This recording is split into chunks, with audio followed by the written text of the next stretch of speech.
but the first text that came through said, "You're so fat and ugly, nobody's ever going to want you." Words can cut deep. Jody Dice knows this all too well. Last one was, "When you do kill yourself, we're going to come by your casket and spit in your fat, ugly face."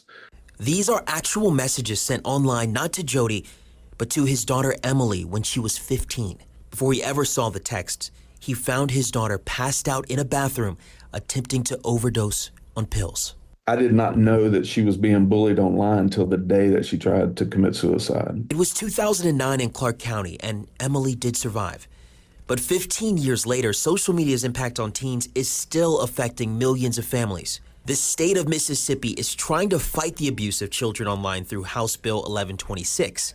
It would require social media platforms to use ID verification for everyone in the state and require strict parental approval for minors.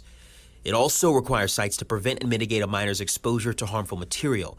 But before the law could go into effect on July 1st, a federal judge blocked it. We want to protect our kids. This is not the way. Carl Szabo is the general counsel for NetChoice, who filed the lawsuit against Mississippi. They represent big tech companies such as Google and Meta. Szabo argues the law violates free speech and is too broad, and claims its attempt to block harmful material could actually backfire.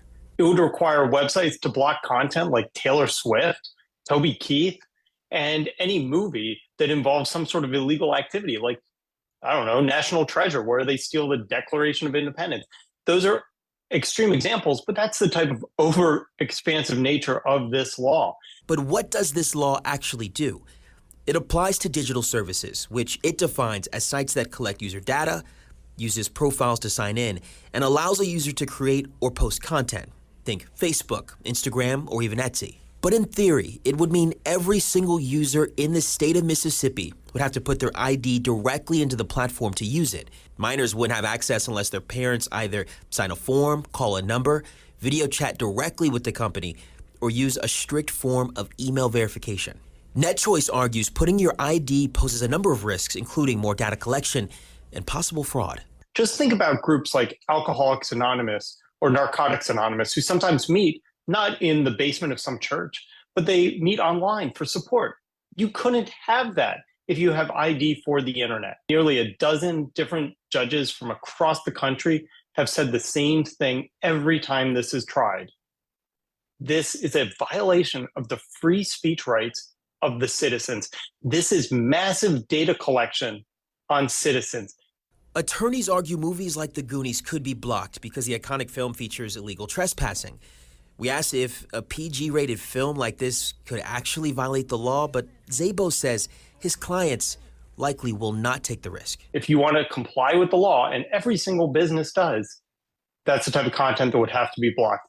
Even if we don't think that a attorney general or a state would bring an enforcement action, we want to be in compliance with the law. The solution is with Mississippi parents. The solution is not to censor free speech online. The solution is not to replace parents with government. And unfortunately, that's exactly what this legislation does. Parents like Jody Dice, who now works with the organization Say Something Assembly, traveling the country to share his family's story in hopes of educating kids and their parents on the dangers of social media.